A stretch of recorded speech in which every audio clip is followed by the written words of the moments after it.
Hola, I'm Robert Martinez, State Historian of New Mexico.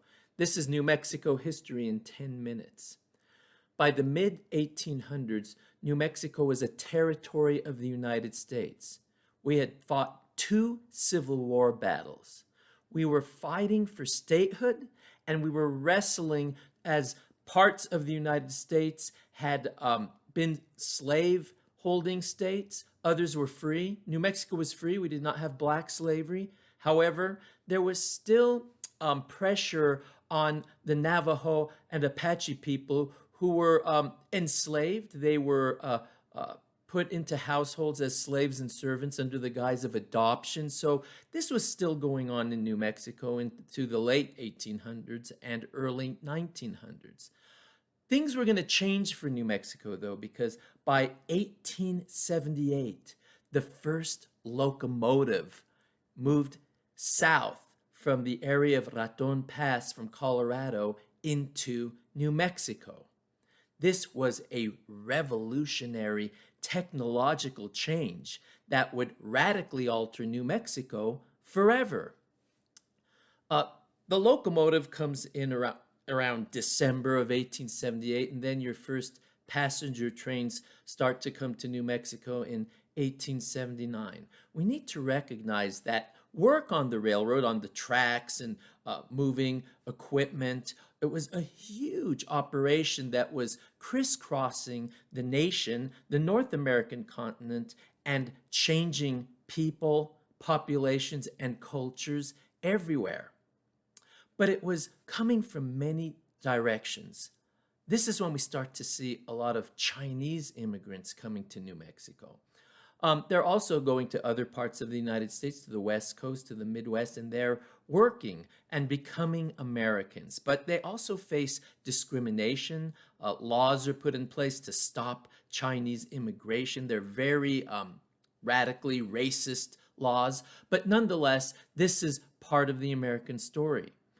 Native Americans and Mexicans are also involved in the construction of the railroad, as are white Americans, black Americans. Everyone is working and contributing to this new technology. In New Mexico, it's interesting to see these lines crisscross our state. They establish new towns in places like Las Vegas and Bernalillo and Albuquerque, and then Las Cruces in southern New Mexico, and other towns. In fact, little towns start to spring up all around the railroad tracks because they're places of business and commerce. Materials start to pour into New Mexico. Lumber, livestock, goods from back east, things that will change the diet, but also our culture. Tin starts to come into New Mexico, and this creates a new art form, tin artwork in New Mexico. So it changes a lot of things. The population starts to change. A lot of people of Northern European background start to come on the train. People that used to come on the Santa Fe Trail now are arriving by the train load. And they're bringing things like architecture. For centuries, we had our Puebloan and adobe architecture, an ancient way of constructing buildings, churches, civil edifices. But now we start to see American materials, brick and pitched roofs come to New Mexico. So if you go to places like Albuquerque or Las Vegas, you can still see the old town, the Plaza Vieja. That's where the old first colonial, then Spanish and Mexican towns were. And then just a few blocks away where the train tracks are, you see the new town springing up, businesses, stores, Protestant churches, Jewish synagogues, and temples of different types of worship being built in these places. And you could see it in the street names.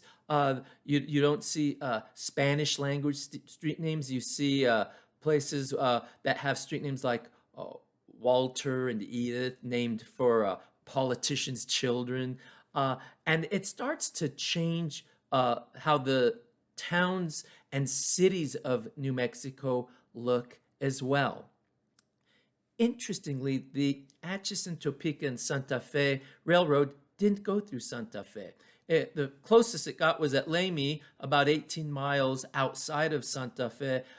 Eventually, a line was constructed in the early to mid 1800s to Santa Fe. Then the Denver and Rio Grande Railroad could only go as far south as Española. So a line had to be constructed from Española to Santa Fe, and this would eventually be called the Chile Line because of all the ristras of Chile you could see hanging from houses when people would ride on these trains. So as you can imagine, New Mexico was being crisscrossed by rail lines, by tracks, and it was really a technological innovation that would change everything. It's amazing to look at photos from the time period. You see famous people coming to New Mexico. Teddy Roosevelt, Mary Pickford, all kinds of movie stars and politicians start to make their way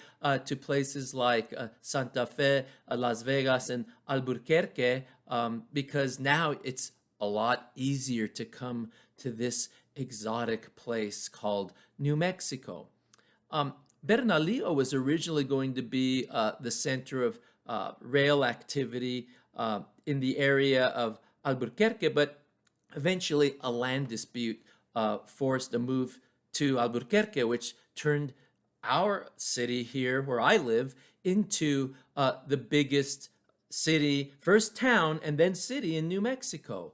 And this is the period in the 1860s, around the 1860s, that we lose our R in Albuquerque. It used to be Albuquerque, Albuquerque. And we still say it like that in Spanish. My parents, I always remember hearing them talk. They would say Albuquerque, but then later on, during the American territorial period, we become Albuquerque. I've looked at church records, Catholic marriages and baptisms, and it's in the 1860s that you start to see priests writing Albuquerque with the R missing.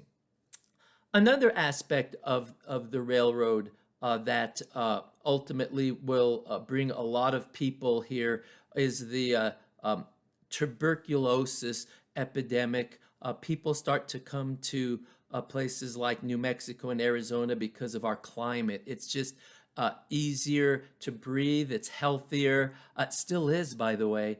But this is where you have lungers coming to New Mexico to live in a healthier climate. So as you can imagine, the railroad just radically changes New Mexico. The population changes. It goes from being predominantly Hispano and Mexican in the mid-1800s to being by 1900, the Pueblo population and the Hispano population are overtaken by Americans coming from the East, Americans of all racial and ethnic backgrounds, people of Northern European, Southern European, Black, African, Jewish, Muslim, Middle Eastern people start to come from places like Lebanon, all the way from the other side of the world to the east coast of the United States, then making their way to New Mexico. So this is what New Mexico will be experiencing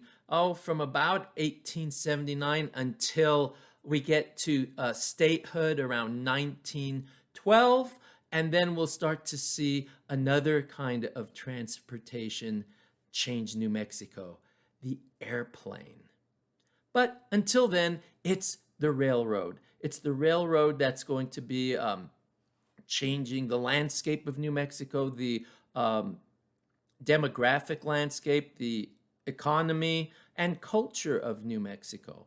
The Chile Line ran from about 1887 to 1941, but we still have the railroad. Amtrak runs, and other rail lines are bringing goods and materials and people to New Mexico and out of New Mexico as well. So that's the story of how New Mexico is radically changed by the railroad, a very important and significant event in New Mexico's history. Thank you. Please join me for more episodes of New Mexico History in 10 minutes. Goodbye. Hasta pronto.